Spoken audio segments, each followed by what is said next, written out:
Tell me one thing, do you forget words while speaking in English? If yes, then we are going to find a wonderful solution in this video. Hello my dear learners, welcome to the channel. My name is Namita and today I'm going to give you a practical solution for a very common problem where words don't come to your mind or you simply forget words. If you're someone who has been cramming words for a very long time, you've even been going and following people with the word of the day that they are sharing, or you are even learning words from dictionaries, you're reading, you are having a good vocabulary bank, but whenever you try to speak, these words simply are not there on your tongue. Why is it happening? First of all, let's talk about it. Now, we might gather a lot of words from here and there. Since you're so used to watching these kind of videos, you actually accumulate good amount of vocabulary, but when you yourself are speaking, the words somewhere just vanish, isn't it? I believe it is happening with a lot of you. Now, what is happening is these words are simply dumped into your mind, deep somewhere. They are dormant. You've learned them, but you've completely forgotten them later. Otherwise, you don't get to speak in English. You speak with your family and your friends and the people you're familiar with in your mother tongue. You don't use English most of the time. So that is why English is not something which is there on your tongue all the time. So that is the reason the words are also not there on your tongue. You have to convert these dormant words into active ones. These words should be sitting there actively in your mind so that whenever you're getting a chance, you should be able to speak. By just looking at a word, by just cramming it for the moment, just by following someone's word of the day series, you cannot be using good vocabulary. You cannot become an advanced English speaker. But how can you become an advanced English speaker is something which we are going to talk in this video. The first and the foremost thing which I tell everybody, to my paid session students also, that you have to create your own dictionary. You are probably relying on your Oxford dictionary or a Cambridge dictionary, or your online dictionary most likely. What happens is that you look at that word, its meaning, probably its pronunciation as well, but you then completely close it down.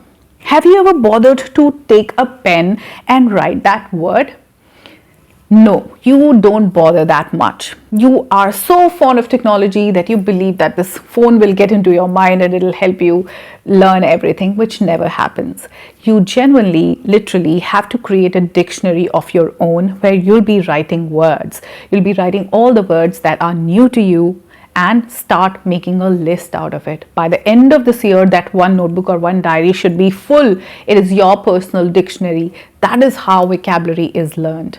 Write that word, write its meaning, and write at least one sentence which can help you explain that word's meaning in a better way. A sentence from your own expression, like express that in your own way. So this is something which is going to be very helpful. So have a personal dictionary with your own words, the words which you know that you can use easily. If you write a word like cantankerous and you're never going to use it, what's the point? It's better that you write something which you know that you'll be able to use easily.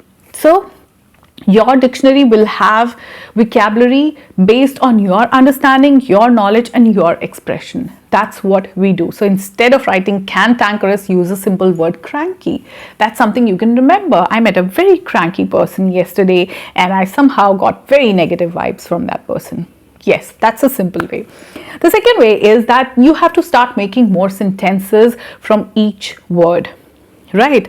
Now, since I encourage self-learning on this channel, so this is also something where you are going to put efforts from your side. It's not a trainer's job to make you fluent. It's your job to work on your fluency. So take a pen and notebook and jot down what I'm going to tell you. This is a practical exercise that you have to do. I'm going to share a few words with you and you'll be making sentences out of these. Not just that. If you are having, suppose 5-6 words in front of you, new words, then you have to create a paragraph where you will use them accordingly wherever it's required. Basically, you have to use more words and sentences and phrases to make a sense, to put it like the whole thing together in such a way that all the words are used somewhere. Are you getting it how I'm saying? So the first word is abrupt. I don't know if you've heard of it or not, but abrupt means something sudden or unexpected, something which happens suddenly and we use it abruptly. It happened abruptly, like she was surprised by the abrupt change in the exam date. Yes, you can use it like that. So one sentence I'm giving you, you are going to create at least 2 more sentences using abrupt. Getting it? This is your task. This is going to be your exercise. Make 2 more sentences using abrupt. The second word is elated. Now, elated is one of my favorite words. That means extremely happy or, a lot of excitement. Elated. He was elated when he got promotion in his office. So elated is something which you use when you feel that you're on the cloud 9, you're excited, you're super happy. Make 2 more sentences using elated. The third word is bland. Now bland means when the actual flavor is lacking, something which is boring, which has no flavor, is when we use bland. We use it for food, but you can use it for life or different situations where you're feeling that it's getting a little boring or monotonous. Like the soup is a little bland today. Something like that. So use bland and make 2 more sentences of your own. The next word is frown. Okay, pause this video right here and tell me what comes to your mind first when you listen to this word frown. Frown means angry, sad, or confused. That expression which is of confusion, of sadness, of being angry. We frown. There is a smiley, there is a frowny. Now, do not frown at that little girl. She will get afraid. Frown is something which we use for not a very positive expression. You have to create 2 more words using the word, 2 more sentences using the word frown. The next one is denounce. Now, denounce means to criticize someone or something publicly. Denouncing someone publicly, criticizing someone publicly. Now, do not denounce her without any evidence. Do not really attack her image or something like that is when you use denounce. Now make 2 more sentences using the word denounce. This kind of practical exercise you will not get anywhere. I share these kind of exercises only in my paid online sessions, but here, because I encourage self-learning, so that is why I'm sharing these kind of exercises with you. Use them. Please use them. Take it seriously. I know that many of you don't take it seriously because you're getting it without paying a single penny. So I know the value is little less, but start using it in your favor. If you're getting this kind of content for free, then it is actually going to be really advantageous for you. Use it wisely. Now with words, what is happening is that you have words here and there. You've just learned a few of them. Think about it in this way.